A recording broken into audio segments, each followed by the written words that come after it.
Buenos días, alegría. Buenos días, Flor. Buenos días, DJ Alex. Buenos días, Atenógenes. Buenos días, Guido. Flor, ¿cómo estás? Buenos días a los radioescuchas. Buenos días, alegría. Buenos días a los radioescuchas que nos sintonizan en la frecuencia de Telemetro Radio. Nos ven por streaming en Metcon Go y a través de la señal de televisión abierta por RPC Televisión Canal 4 y también en YouTube, donde estamos pegados. Oye, eso, Atenógenes. sí, Estamos pegados en YouTube. Claro no, sí. sí, Y en radio también. óyeme, la tensión allá entre Asia y Europa, en la frontera entre Rusia y Ucrania, sigue increciendo. Ya el gobierno de los Estados Unidos, el Departamento de Estado, recomendó a los ciudadanos estadounidenses salir de Ucrania, de Kiev, y también evitar viajar a Rusia. Es decir, está escalando la tensión y ojalá pues la diplomacia venza a las acciones militares, porque sería lamentable en estos momentos en que el mundo trata de recuperarse de la pandemia del COVID, que se produzca un conflicto bélico de tal naturaleza entre países que son potencias militares, como lo son Estados Unidos, quizás la primera potencia militar del planeta, y Rusia, que heredó buena parte del armamento de la antigua Unión Soviética. Entonces, Eso podría fácilmente desenmascarar una guerra mundial. por supuesto, porque recordemos que Rusia de alguna manera está aliado con China, ¿verdad? Y Estados Unidos pues tiene sus aliados en Europa, que es la OTAN, la Organización del Tratado del Atlántico Norte. Y OTAN, para aquellos que piensan que Panamá está lejos de ese conflicto, OTAN tiene entre sus miembros más recientes a Colombia, nuestro vecino, que ingresó a la Organización del Tratado del Atlántico Norte recientemente. Así que, y en Venezuela hay tropas rusas. Entonces, hay un rompecabezas geopolítico militar realmente delicado y complicado. Muy, muy complicado. Así es. Acá en Panamá también está el tema del COVID. Más de 80.000 casos activos este fin de semana. Pero no sé si leyeron la carta de Julio Sandoval. Muertos. No sé si Nosotros vimos la carta de Julio Sandoval. A mí me llama la atención algo de esa carta y es por qué no la manda la misma asociación que él dirige y la manda él a nivel personal. Bueno, eso me llama la atención. Se la mandó al ministro de Salud, no ha habido respuesta todavía del ministro, pero lo que dice Julio Sandoval en la carta tiene mucho sentido sobre lo que estamos viviendo en este momento. La cantidad de casos activos, que él incluso pronostica que pueden llegar arriba de 100.000, y el hecho de que hay que comenzar a revisar las cuarentenas. Se están revisando en Estados Unidos en este momento las cuarentenas. O sea, hay que revisar este término del contacto, del contacto cercano para definir una cuarentena y después el contagio, que debe ser el aislamiento. O sea, son algunos temas muy sensibles y puntuales. No habló el ministro, pero el que sí habló fue el director de la Caja de Seguro Social y reconoció que los hospitales del seguro sí están ya en un nivel crítico, por lo menos a media capacidad en este momento. Bueno, mira la decisión que tomó el Hospital San Fernando por la vacunación, por la falta de personal. Oye, y a propósito, en medio de esa decisión, los grupos de antivacunas irresponsablemente hicieron circular un audio con fotos del hospital, sí, en donde pretendían insinuar, o más bien dijeron, que esa suspensión de la vacunación se debía a que había niños que habían muerto. Oiga, inmediatamente el hospital envió un comunicado donde además advierten que van a perseguir criminalmente a las personas que... Y hay que hacerlo.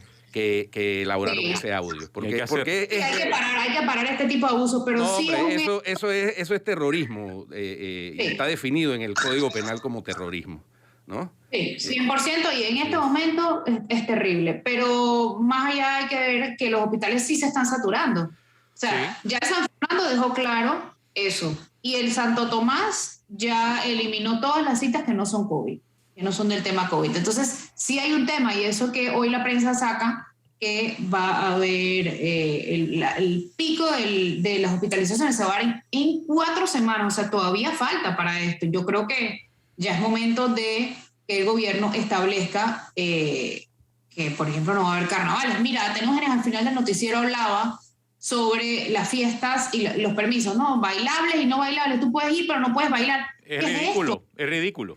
No, es que igual. Es que no, es que está aprobado el espectáculo. En la Feria de la Chorrera está aprobado el espectáculo, pero no el baile. ¿Qué es eso? Nadie va. No debe haber porque eso provoca. No debe haber y punto. O sea, de verdad, también hay que ser un poquito sensato. La gente dice, no, es que no a las medidas dictatoriales. Estoy de acuerdo. Pero es que esto es un caso donde se están saturando ya los hospitales. Claro. ¿Cuánto más van a esperar para suspender los canales? ¿O es que también se van a salir con que se pueden hacer pero no se puede bailar? Tienen que guardar distanciamiento en el culeco. O sea, a ver, y ya también es momento de decirlo, no solamente por el morbo de saberlo, sino porque la gente tiene que organizarse. No solamente los ciudadanos que están pensando qué van a hacer, sino también los empresarios turísticos, los hoteles, por ejemplo. También en la carta del doctor Julio Sandoval al ministro de Salud y con copia a la consejera Eira Ruiz, planteaba la suspensión de los carnavales. Porque evidentemente, si bien en Europa ya los casos están disminuyendo, en Sudáfrica, donde se originó la variante Omicron, ya prácticamente no hay casos, nosotros estamos unas semanas atrás. Entonces, no deberíamos... Las autoridades de salud no deberían tomarse el chance ni rifársela, porque es la salud pública lo que está en juego. Y si el sistema... Yo entiendo que esta semana se anuncia, el gobierno va a anunciar esta semana que no hay carnavales. Ojalá.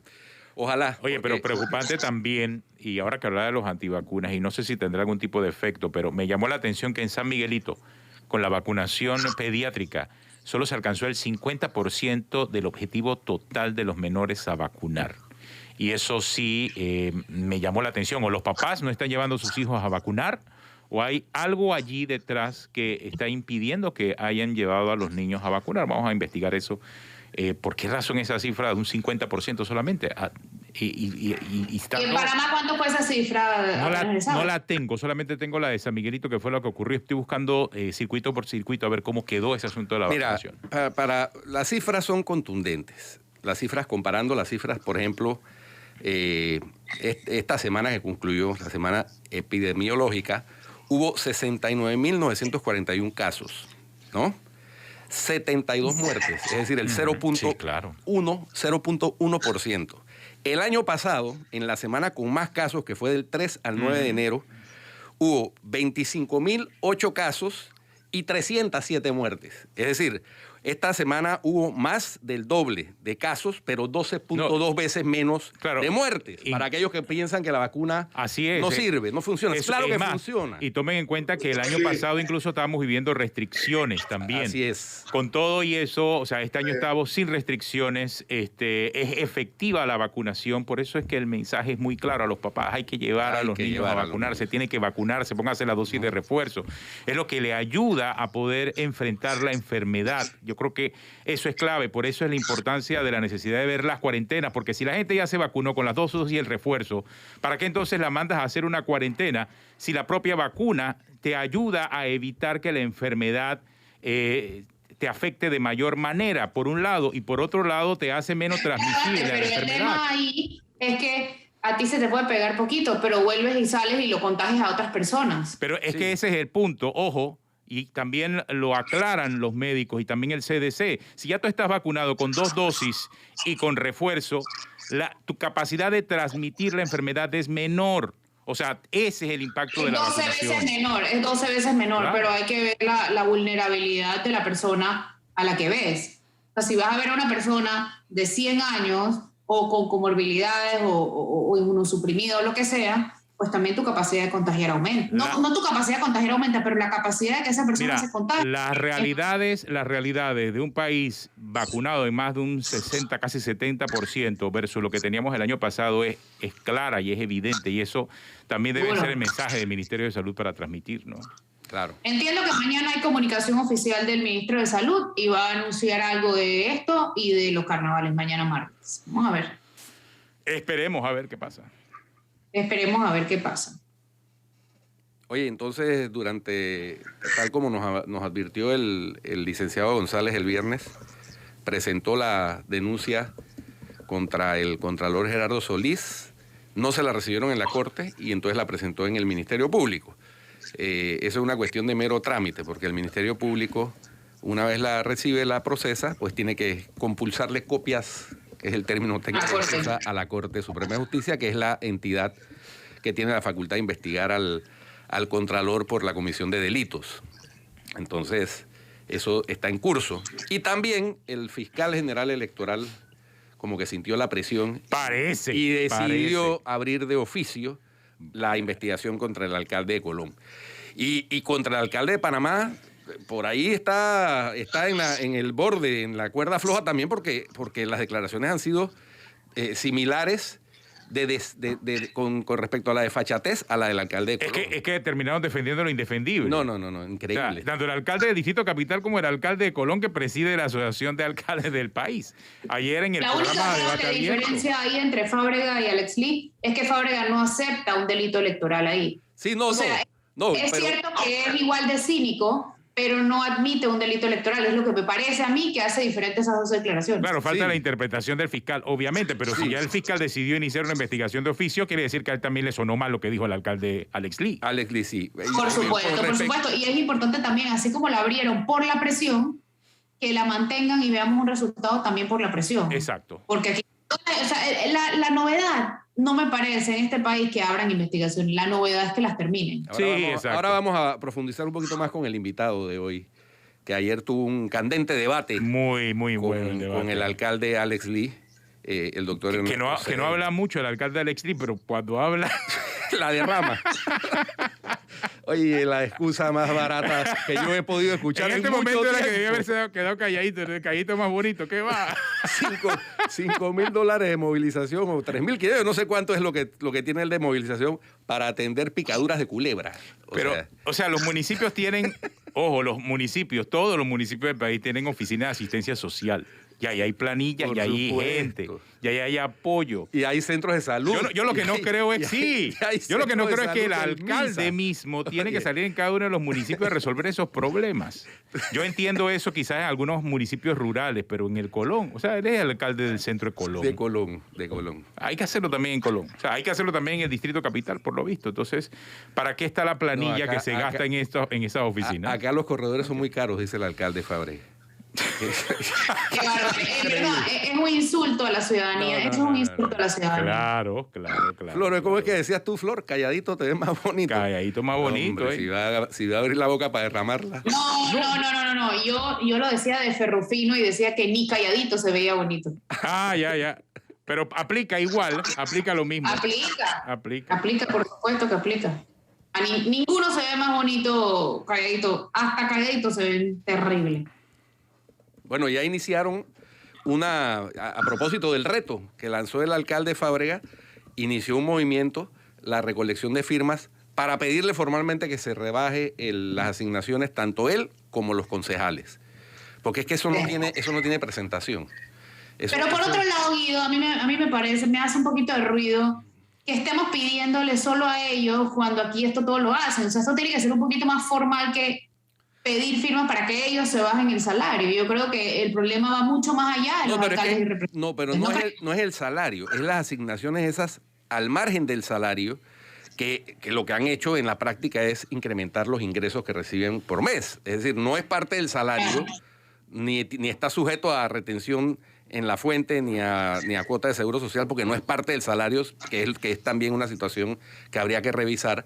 Es un ingreso supuestamente destinado a gastos de movilización, pero es que no puede haber ingreso, ¿cómo se llama?, que se disponga de él discrecionalmente. Solamente existe la partida discrecional en la Presidencia de la República, que yo también cuestiono, porque eso no puede estar a discreción.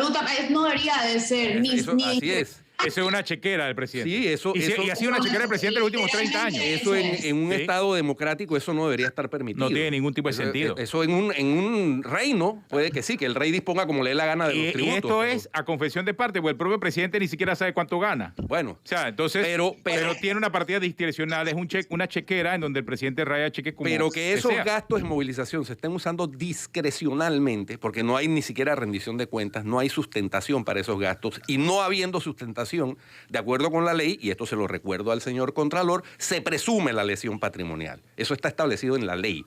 ¿no? No me lo estoy inventando yo. Así que tiene que haber una sustentación de cada centavo de esos gastos de movilización que se han estado fumigando los alcaldes y concejales durante mucho tiempo. Y la excusa de que es que eso viene de atrás, eso no es una excusa. Exacto, eso no es una excusa, porque supuestamente lo que quiere es hacer, porque eso fue lo que dijiste en campaña, hacer las cosas bien. Hacer las cosas bien. Status quo. Pero ¿qué va? Cuando llegan se les olvida. Por eso, esos que hoy están protestando y diciéndonos que el alcalde se rebaje el salario, son los primeros que cuando llegan allá entonces quieren aumentarse, lo que dice que el alcalde gana poco. Entonces, esto no es una discusión política, esto es una discusión realmente técnica. Y si lo que dijo el presidente tiene mucha lógica de que el que más gane debe ser el presidente, entonces cabe una revisión total de los salarios de todos los funcionarios. Así es. Que debiese llegar inclusive al plano constitucional, porque hay algunos salarios que ese es mi punto, en la Constitución. Exacto. Y eso es real. Si no, entonces ni sigamos hablando del tema, porque realmente no tiene mucho sentido. Exacto, yo pienso que ahí, o sea, ¿qué tú crees? Que si recogen la cantidad de firmas necesarias ellos están obligados a bajárselo a cuánto? Exacto. No, eso es un método básicamente de presión ciudadana. Solo. Ellos no acceden a eso, o sea, ¿qué tú crees? Que él va a llegar y que bueno, gracias, o ¿qué tú crees? Que por la presión ciudadana él va a decir, un día, va a llegar el próximo martes a decir, bueno, ya vamos a bajar a $1,000. No, es que no. Pero punto. la presión hay que seguirla ejerciendo. Es eso que el tema está bien. Pero yo creo que esa manera de presión es una pérdida de tiempo. Hay maneras de tener que ser más efectivas. Ninguna presión ciudadana es pérdida de tiempo. Porque aquí, eso genera noticias y eso genera lo que se llama el bullying pulpit para que las autoridades encargadas de controlar eso actúen. Es que esa es la genuina presión que debe haber hacia el que debe controlar, que es el contralor. O sea, el contralor debe supervisar, auditar esos gastos de movilización, que al final esa es su responsabilidad. Porque es correcto.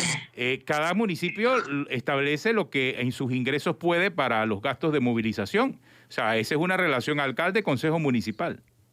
Así de simple. Y es el contralor al final el que debe supervisar eso. Pero pedir que se rebaje. Me parece buenísimo que la gente se esté despertando, pero hay tantas cosas de las que ocuparse y enfocarse de una manera distinta que me parece que esa no va a lograr su cometido. O sea, yo no creo que ellos van a salir a decir, bueno, por la presión ciudadana me lo voy a bajar a 500. O sea, no lo veo. Bueno. O sea, esto tiene que venir de la persona que lo tiene que controlar. Sí, claro, pero es que esa es parte de la presión hacia esas instituciones de control. Bien. Tiene que ir dirigida la presión. Vamos a hablar con el licenciado Ernesto Cedeño después de la pausa, para que nos hable acerca de los numeritos. El licenciado Ernesto Cedeño ha jugado un rol clave en esto. Fue el que primero habló del tema de los salarios y los gastos y todo aquello. Y el que no solamente habló, sino que lo llevó a que se tratara de hacer algo. Y las licencias con sueldo. Sí, y las licencias con sueldo. Así también es. Ese tema de la licencia con sueldo. Una pausa, ya regresamos en Cuarto Poder.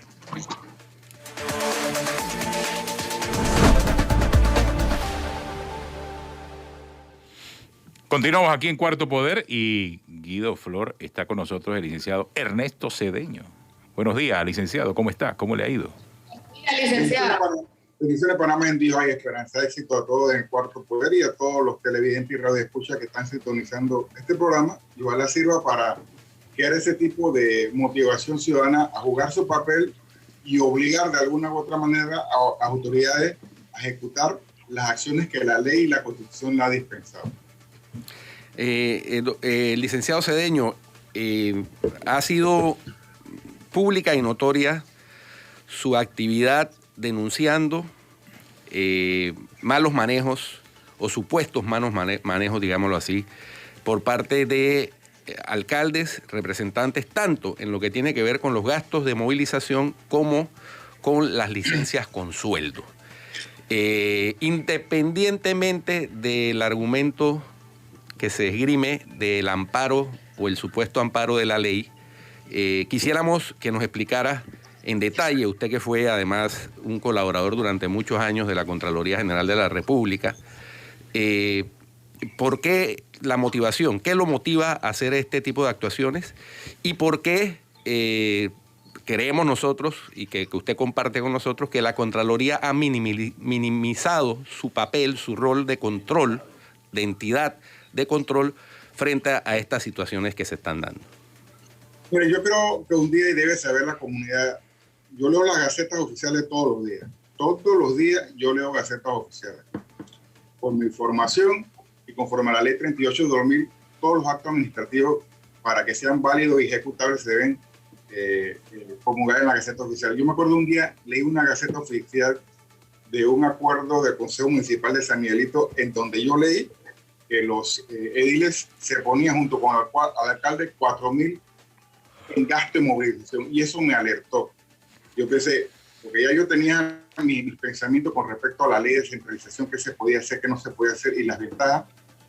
Pensé que por ahí podría haber el escape para que algunos gobiernos locales cambiaran el juega vivo. Inmediatamente le presenté una petición al Contralor que me dijera si una circular que tenía de vieja data con el Contralor anterior, en donde determinaba que no se iba a refrendar ni un gasto de movilización fijo en lugares donde había vehículos asignados. Entonces yo le presenté una petición, una consulta al Contralor que me dijera que si eso estaba vigente, para saber si estaba vigente, donde yo podría pensar que solamente era en San Miguelito. Y el señor Contralor Gerardo Solís me dice a mí, y tengo la respuesta, que eso quedó insubsistente por la ley de descentralización.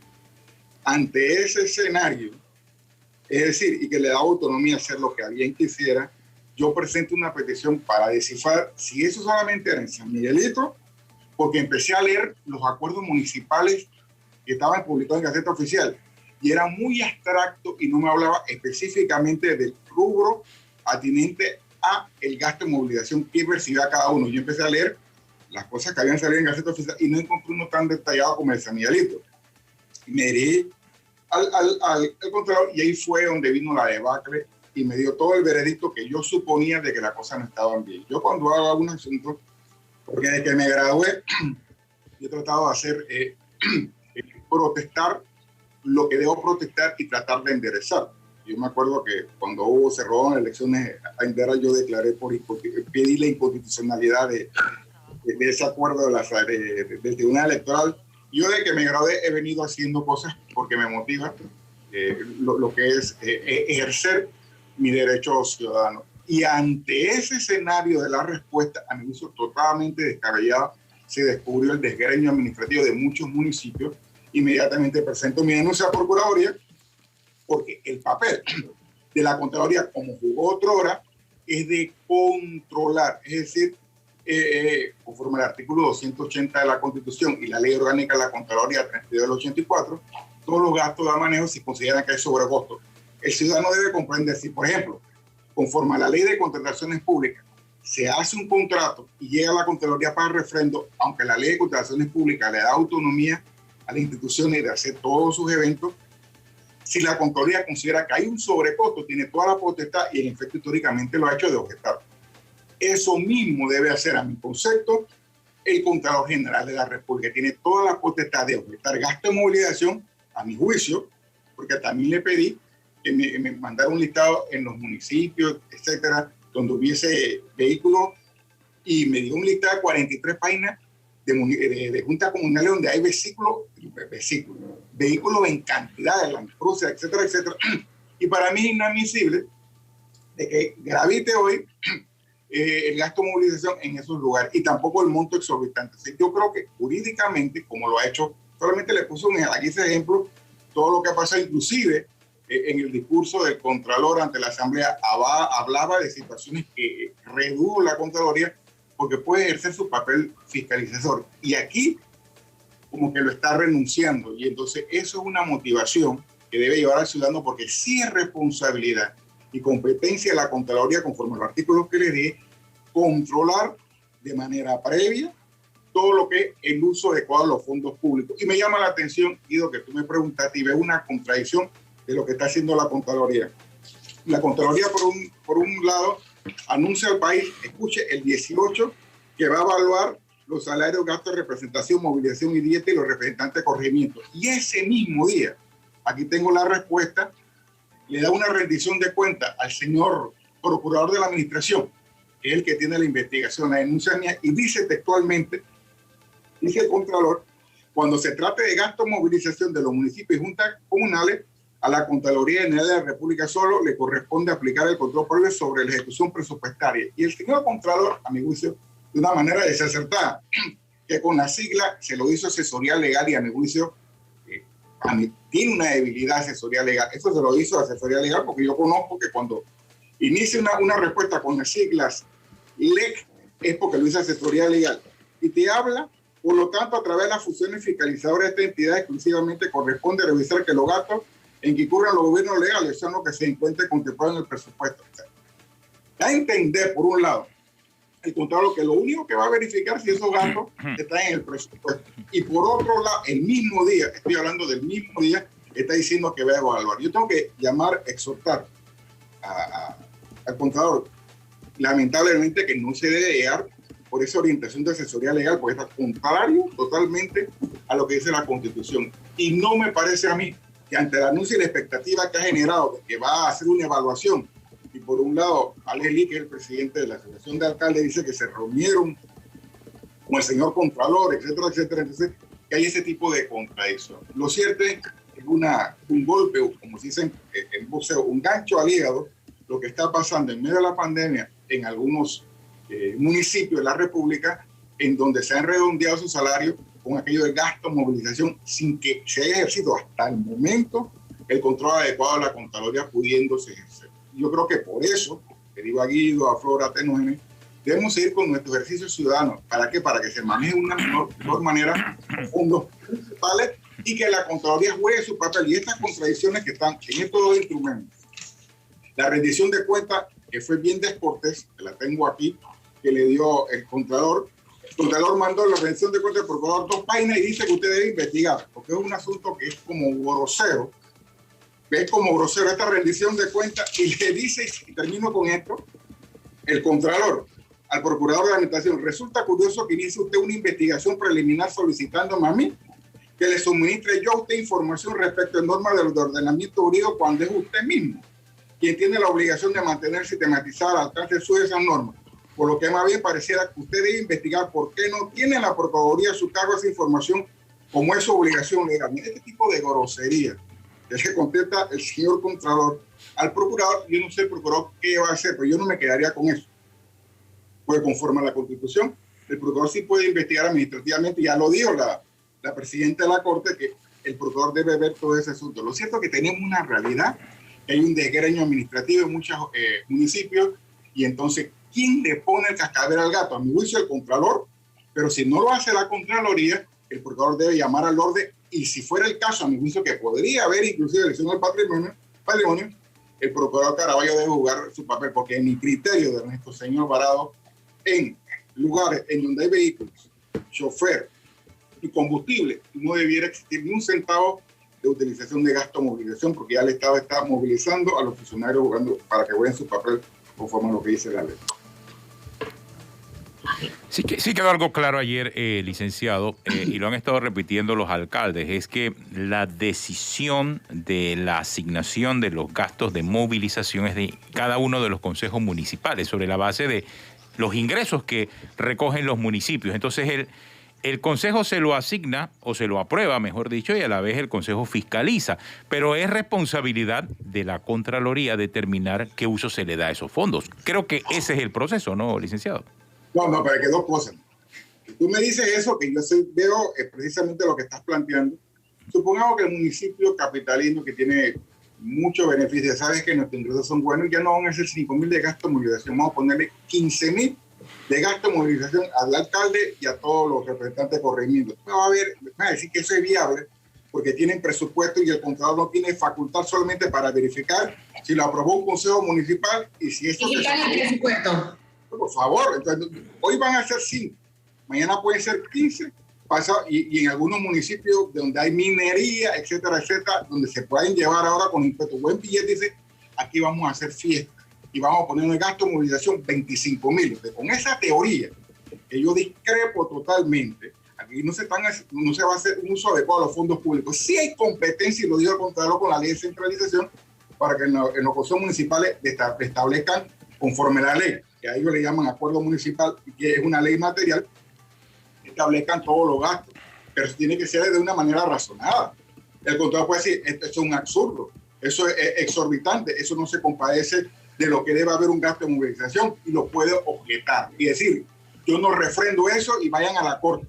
Eso es lo que yo, como contador ahora, yo no refrendo eso. Y los que están objetando, que dicen que tienen la autonomía de ponerse no 5, 10, 15, 50,000 cada uno, porque el municipio es próspero, que la Corte diga si eso es correcto. A mi juicio no es correcto. Un asunto es la posibilidad de que ellos establezcan todo su presupuesto como el gobierno central, y otro es que el presupuesto sea irracional, que estén habilidosamente sangrando el erario. Eso para mí es totalmente inadmisible, y mi posición es que si bien la ley te permite como consejo establecer un gasto de movilización, hay que ver y regular, porque no está regulado, a dónde se va a llevar un gasto de movilización. Reitero mi teoría, gasto de movilización para movilizarte, pero si en algunos lugares hay vehículos que te movilizan, conductores que te movilizan, y en este caso combustible, no aplica el gasto de movilización porque no lo necesita, porque te está moviendo todo el aparato estatal. Contra los censos, en algunos lugares donde no hay vehículo conductor, entonces sería prudente. Entonces, a mi juicio,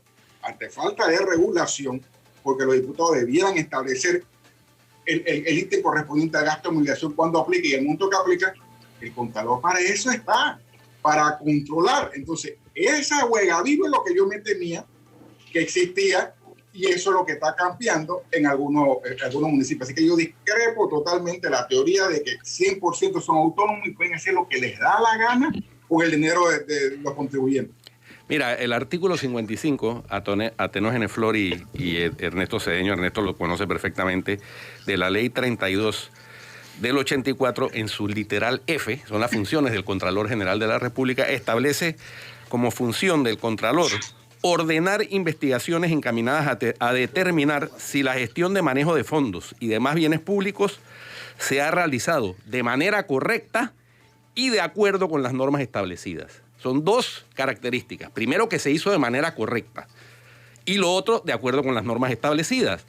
Entonces, si no se cumplen los dos requisitos, el Contralor puede objetar el pago del gasto, como que es lo que plantea Ernesto Cedeño. Y si los municipios se oponen, y ya ha habido casos aquí de contralores que han parado cosas y han terminado en la Corte, y la Corte les ha terminado dando la razón a los contralores. Pero renunciar a ese control previo que tiene que hacer el Contralor, que es básicamente lo que ha hecho Gerardo Solís, a mí me parece que... y en momento... Sobre pretexto, además, Guido, sobre pretexto solamente de que, ay, eso está en el presupuesto, punto. No, es que eso es lo mismo que decía Yoconda Torres de Bianchini en su momento, y eso no es suficiente. Esa no es la labor del Contralor. Verificar que hay la partida presupuestaria y paga lo que sea, pues porque está en el presupuesto. No, señor, de eso no se trata la labor de la Contraloría General de la República. Correcto. Pero eso está alegando. Guido, Flor, Atenógenes, esa historia urbana, de leyenda urbana, es lo que pasaba en la administración de las partidas circuitales. Que había un presupuesto, y la debacle que hubo, más de 403 millones se fumigaron en este país en la administración de las partidas circuitales, porque había un presupuesto que lo avaló el Ministerio de Economía y Finanzas, y la Contraloría empezaba a refrendar hasta cuando todos supimos lo que pasó verdaderamente en lo que es el degueño administrativo en quinquenios anteriores en la partida secretaria. Eso es inadmisible. Y yo lamento lo que está sucediendo, y también la pasividad de algunas personas que tratan inclusive de defender ese tipo de movimiento presupuestario, y no es correcto. Así que yo exhorto a los ciudadanos que nos escuchen a ejercer la presión y a no descansar hasta que digamos un procurador, que ahora no vaya a cerrar la investigación, porque a veces yo he visto que el procurador de la administración, cuando ve que uno complete, bueno, ellos se reíse lo que pude hacer y se acabó.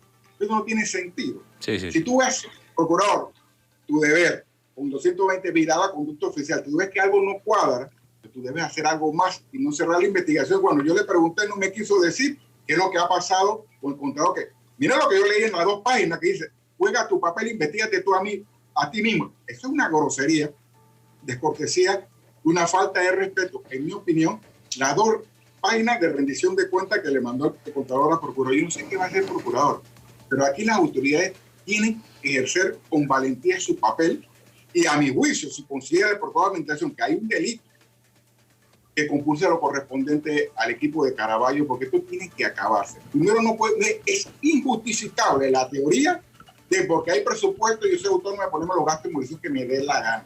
Recuerden, San Miguelito son 4,000, en Colón son 5,000, en Arreganda, Chorrera y Capital son 5,000, así va bajando. En Chiriquí hay uno que tiene 3,000, porque tengo todo el listado. Esa es una fiesta vikinga. Y entonces, en municipios y en juntos donde no hay ni siquiera dinero, donde no hay ni cable para comer. Entonces, ¿cómo es posible que estos señores se están dando la gran vida de lo que está sucediendo? Y que en medio de pandemia, donde nosotros tenemos arresto domiciliario y los policías cantaban por ahí, que me daban hasta rabia, cantaban por ahí, no puedo salir, estos señores billetes se llevaban. No puede ser, no puede ser. Y que la justificación que eran la primera línea es una cosa absurda. No puede ser que ellos tenían hasta el momento teniendo ese tipo de beneficios. Entonces yo creo que ojalá esto no muera en su cuna, que lleve una reflexión y el Contralor, con estas dos contradicciones, que dice que está evaluando los salarios, por otro lado, que su fiscalización es presupuestaria, vea la luz que vaya más allá, que pare todos esos gastos de movilización hasta que haya facturas correspondientes y él empieza a regular.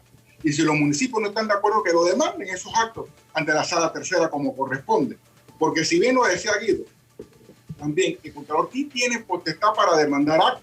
Es más, yo me acuerdo perfectamente como exfuncionario y asesor legal que cuando el Contralor decía que eso no procedía porque lo veía mal, y entonces él podía llevar eso hasta la sala tercera en viabilidad ante la insistencia de las personas que refrendaran y que la sala jugara su papel. Inclusive podía demandar por inconstitucional actos.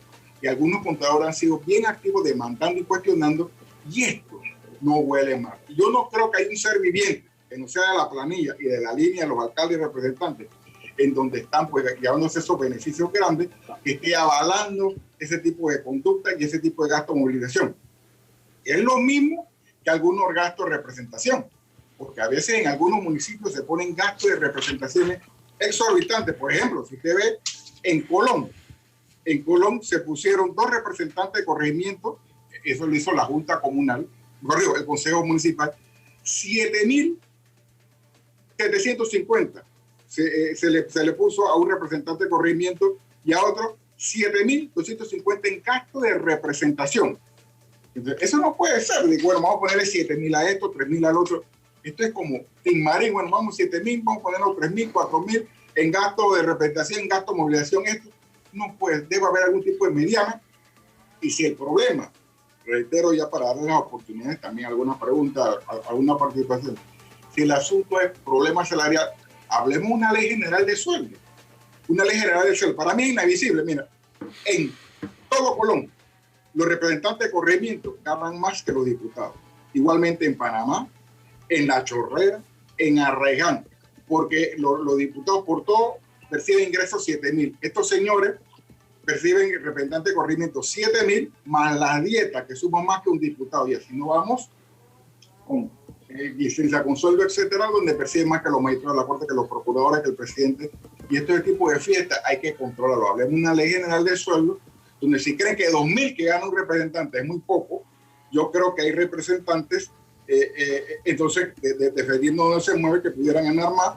Hablemos de una ley general de sueldo, pero no utilicen... Habría que ver, licenciado Cedeño, a ver qué diputado se atreve a pagar el costo político que representaría hacer esa ley.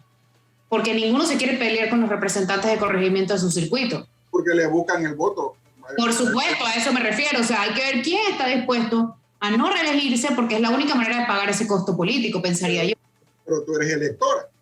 Y entonces, si tú haces un sondeo, si estos señores quieren reelegirse, yo sé que la mayoría, el representante quiere reelegirse, los diputados quieren reelegirse, y etcétera, etcétera, tú tienes que ver el sondeo del elector. El elector, por más que tú le das una salchicha, una hamburguesa y un maní salado, ellos no están de acuerdo porque saben que están sangrando algunos erarios y sé que hay un juega vivo. Yo creo que y ahí donde estamos nosotros, los ciudadanos, jugando su papel, presionando conforme a las herramientas que da la ley para que las cosas se hagan de una menor manera y de tal manera pueda alcanzar ese dinero para obras de la comunidad. A veces se reduce en obras de la comunidad porque del dinero que entra al municipio se tiene que utilizar para pagarle movilización en lugares donde hay vehículos y choferes, etcétera, etcétera. Y yo creo que ahí están los diputados, ahí estamos nosotros los funcionarios y sobre todo las autoridades jurisdiccionales. Si la Contraloría no quiere jugar su papel, entonces el Ministerio Público debe hacer lo propio. Y si algunos funcionarios que lo juzga la Corte no está jugando su papel, la Corte, pero ¿qué respuesta tenemos en la Corte si cada vez que se presentan acciones, gente de alto perfil, archivan las cosas y no se meten en ciertas situaciones y eso nos da desesperanza. Pero en la medida que ellos vean la presión ciudadana y sabiendo que el poder emana del pueblo, que dice el artículo de la Constitución, entra la reflexión. Miren lo que está haciendo el Contralor, por lo menos digo que va a evaluar. ¿Por qué? Por la presión ciudadana. Recuerda el discurso que se tiró el señor Contralor en la Asamblea, que todo es maravilla, que yo no me puedo meter en los gobiernos locales, etcétera, etcétera. Y ahora miren lo que está pasando. Por lo menos ha dicho que es el que va a evaluar. Eso se llama la presión ciudadana. Igualmente, algunos alcaldes dicen que ellos están pidiendo que le quiten los beneficios. Yo no les quiero absolutamente nada, pero por lo menos lo están diciendo. Y falta ahora que los diputados, sé de algunos, están tratando de modificar hasta de partidos políticos. Partidos políticos, creo que Carles es uno de ellos, Independiente, Juan Diego y muchos de la bancada independiente, inclusive los políticos de los partidos tradicionales, saben que eso es un golpe. Y sé que hay diputados que no están de acuerdo que los representantes ganan más, porque yo he escuchado en la vereda tropical, ¿cómo es posible que el representante esté dando más billetes que yo, que tengo mayor responsabilidad? O sea, esto no está cayendo bien y políticamente en ellos. Entonces yo creo que el escenario de la reelección no está todo tirado para que los representantes actuales y los alcaldes se relían, porque aunque tú seas un partido político, hay relevos generacionales que no creen en eso. Yo he escuchado militantes del PRD y otros que no están de acuerdo con lo que está pasando, porque un asunto es que tú seas un partido político y otra es que por ser partido político tú avales ese tipo de conducta que tú sabes que no están. Listo. Gracias, licenciado, por acompañarnos. Gracias. Muy claro todo. Vamos a un cambio y regresamos con más. Ahora, las efemérides. Bueno, Guido, hoy estamos esperando el jingle. Bueno, pues. Hoy es lunes 24 de enero de 2022, es el 24º día del año. Quedan 341 para finalizar este giro de la Tierra alrededor del Sol. Y hoy es el Día Internacional de la Educación. Qué importante. Algo tan importante y básico para el avance de los pueblos. En las efemérides tenemos que un día como hoy del año 41, en la antigua Roma, el emperador romano Calígula, de 29 años de edad, conocido por sus excentricidades y cruel despotismo, es asesinado por sus guardias pretorianos. Lo sucedió su tío Claudio. En 1556, un terremoto devasta la provincia china de Shenzi y causa 830.000 víctimas. En 1921, en París, la Conferencia de Países Aliados establece que Alemania debe pagar como indemnización de guerra 226.000 millones de marcos en 42 anualidades, hasta 1963. Por supuesto, la Segunda Guerra Mundial dio al traste con esta sanción. En 1967, en su discurso presupuestario, el presidente de Estados Unidos, Lyndon Johnson, pide al Congreso la concesión de 12.300 millones de dólares para la guerra de Vietnam, que Estados Unidos perdió 10 años después. En 1984, en Estados Unidos sale a la venta la primera computadora Apple Macintosh. En 2010, en Venezuela, el gobierno de Hugo Chávez no le renueva la licencia al canal RCTV Internacional. Y en 2019, en Angola, se establece un nuevo código penal que despenaliza la homosexualidad. Esas son las efemérides del día de hoy. ¿Y lo de los apellidos? Ah, bueno. Yo creo que no, y no es porque tengamos el mismo apellido, pero hay que resaltar los apellidos más populares. Bueno, espera, esa es otra. Es que Guido nos mandó por nuestro grupo de WhatsApp una información sobre el tema de los apellidos. A mí me pareció curiosísimo. Bueno, Guido. sí, hubo un estudio que hizo una empresa financiera, además, lo más curioso, NetCredit, sobre cuáles son los apellidos más populares en el mundo, ¿no? Por continente. Entonces tenemos que, por ejemplo, en América, en Brasil el apellido más popular es Da Silva. En Argentina es González, igual que en Chile y en Paraguay.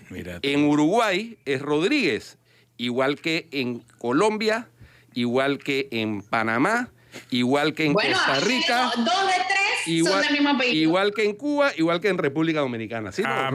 Igual que en Cuarto Poder. Es que Flor Miserrachi Rodríguez. Oye, Flor. Exacto. Oye, y entonces en Israel es que Cohen. Cohen, en Israel es Cohen. Ah, viste, que aquí hay un montón. En Israel es Cohen, sí, señor. En todos lados del mundo tienes muchísimos Cohen judíos. En Líbano, El Din. En Palestina, Awad. En Singapur, Tan. En Corea del Sur, Kim. Ajá. Y así una cantidad de curiosidades. En Grecia, por ejemplo, Papadopoulos. Mira tú. En Bulgaria, Ivanov. En Ucrania, ahora que está de moda Ucrania. Melnik. En Rusia, Ivanova. ¿No? Entonces, fíjense ustedes, yo creo que los guionistas, cuando hacen películas que tienen que ver con todos estos países, se fijan en eso. Se fijan en ese tipo de cosas. Porque el territorio de los González y los Rodríguez. Ahí tienes tú. Así cuando pelados. Oye, Flor Mizrachi, y los saluditos de hoy, Flor. Los saluditos, Flor. El saludito de hoy va para el ministro de Comercio, porque yo creo que el país necesita más transparencia sobre el contrato minero y necesitamos saber cuándo van a tener listo y redactado, porque al final, ese contrato, porque al final importa lo que está escrito, no lo que dicen. Y a mí me parece importante saber cuáles son las exoneraciones que se mantienen, el uso de las regalías, qué va a pasar con eso. Me parece que es importante salir a aclarar eso. Y por otro lado, el saludo positivo del día va para la Cámara de Comercio, porque nuevamente, Guido, imagino que viste el comunicado de la Cámara de Comercio pidiendo también transparencia en este contrato. Así es. Por el uso de las regalías. Transparencia y entre líneas, o más bien directamente dice que eso no se vaya al fondo común a despilfarrarse, entre otras cosas en gastos de movilización de los alcaldes. Y que no quede como lo que pasó con Panama Ports. Sí, por supuesto. Es decir, que haya transparencia y que haya precisión en qué se van a utilizar esos fondos de regalías, que va a ser, si se aprueba el contrato como se ha negociado, un mínimo de $375 millones al año. Oye, dice que aquí me mandaron una actualización de lo que me estás hablando de los apellidos, pero dice que Mizrachi va de segundo. Ahí está, mira. Cohen es el primero, Levy, es el segundo, y le siguen en la lista Mizrachi, Pérez, Bitton, Dahan, Abraham, Friedman, entre otros. Muy bien. No, información real, así. Está Flor picando, pues. Es que le dieron seguimiento al tema de los apellidos. Pero los Rodríguez somos campeones por avenida, Atenor, en los países donde dominamos. Increíble, sí, es cierto. Hombre, bueno. aquí no solamente somos... Ya sabes, Flor, tú también estás picando. Bueno. Pórtense bien. Listo. Terminamos hasta mañana en el Cuarto Poder, hombre. Cuídense. Chao. Chao.